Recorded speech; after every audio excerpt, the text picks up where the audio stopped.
Обеспеченность социальным жильем населения – одна из основных задач, стоящих перед государством, и именно оно выступает в роли заказчика по строительству жилья. Это позволит решить жилищный вопрос в первую очередь для целевых групп.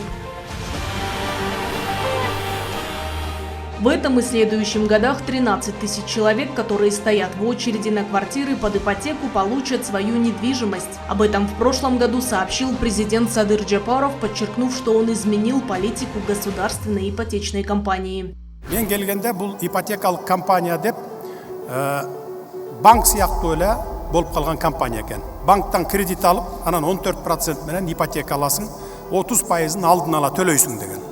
Анын баарын жоюп туруп 4%ке түшүрүп, анан алдын ала эч кандай акча төлөбөй туруп эле биринчи айдан баштап 15 жылдан 25 жылга чейин.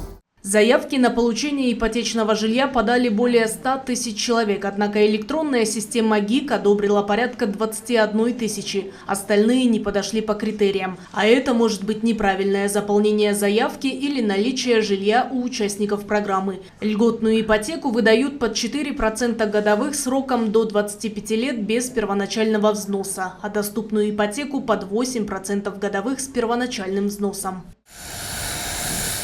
Сегодня в Кыргызстане строят дома с общим количеством 10 тысяч квартир. А ранее в этом году для расширения жилищного строительства и снижения его стоимости был принят ряд мер. Так, из-за отсутствия единой политики многие земельные участки, находящиеся в ведении госорганов и муниципалитетов, оставались неиспользованными из-за ограниченности бюджетных средств. В январе Садыр Джапаров подписал указ, согласно которому ГИКу в бессрочное пользование будут переданы земельные участки для жилищного строительства.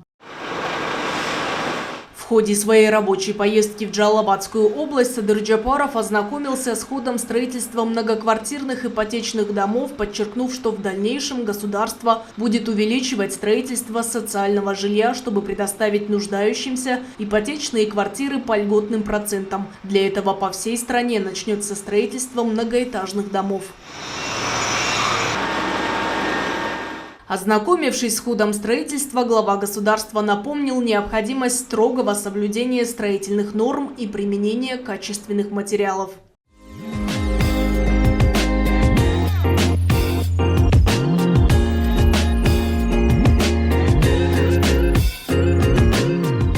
А теперь подробнее о самих объектах. Жилкомплекс «Осман Резиденс» в Джалалабаде. Строительство здесь началось в октябре 2023-го. Несколько девятиэтажных домов или 639 квартир. На огромной территории предусмотрено все необходимое. Будет парковка и детская площадка. 17 подъезд, 639 квартира курулат бул жерде. На объекте задействовано 250 рабочих. Строительство завершено на 40-45%. Рабочий процесс, как видите, вовсю кипит. Стараемся не терять ни минуты. На первом и втором этажах уже идет укладка кирпича, после чего начнем электромонтажные работы. Жилье будет построено под ключ, то есть будущие жильцы сразу же после завершения строительства могут въезжать и жить. А это село Винсовхоз Сузакского района. В 12 блоках здесь будут 945 1-, 2- и 3-комнатных квартир. Азыркы учурда жалпы 400 уста эмгектерим жатат ушул жерде. Во всех 12 блоках мы уже полностью завершили первые этажи. Строителей почти 400. Работаем быстрыми темпами. К осени уже должны сдать объекты.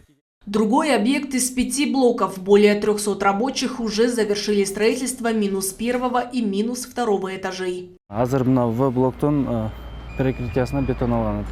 Строительных материалов достаточно. Сейчас заливаем монолитное покрытие между этажами. По проекту будут 9-этажные дома. Всего 450 квартир. Сейчас вопрос обеспечения кыргызстанцев доступным жильем государство возьмет в свои руки. В стране будут построены порядка 400 многоэтажных домов и еще 76 частных в Баткенской области. Они будут построены на земельных участках, которые находятся на балансе госорганов и органов местного самоуправления.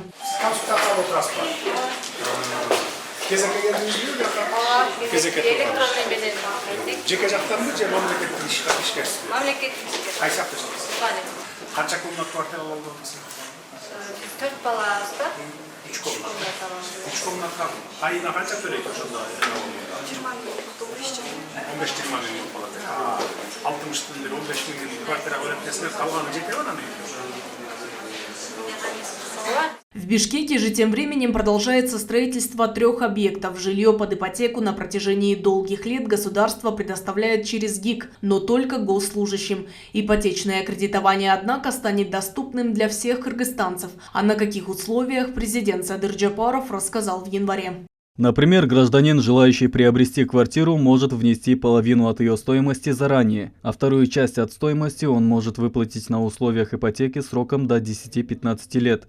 Заплатив половину от стоимости квартиры, гражданин получит возможность иметь собственную квартиру и жить в ней через 1, максимум 2 года. Такую задачу я ставил перед ГИК.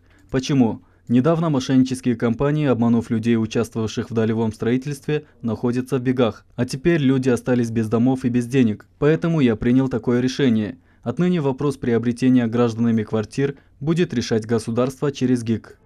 Так будет решен целый ряд вопросов. Во-первых, эффективное использование земельных ресурсов и строительство именно многоэтажных домов. Это стратегический ход, когда города будут расти не только вширь, но и ввысь. Плюс развиваться будут смежные сферы, а это в первую очередь производство стройматериалов. Новые правила госипотеки также создадут условия для возвращения мигрантов на родину.